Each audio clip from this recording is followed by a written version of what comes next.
Siguro kaya yung mga magulang natin, ayaw tayo malingat sa paningin nila noon dahil inaabot ng buwan o taon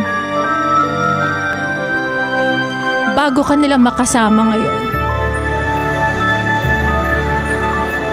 Siguro kaya nung bata tayo, pinapatulog tayo sa hapon kasi kapag tumanda ka na, mamamalimos ka na ng tulog at pahinga.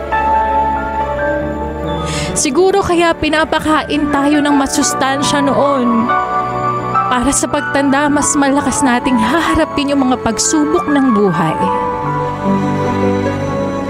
Siguro kaya kailangan sabay-sabay kumakain noon.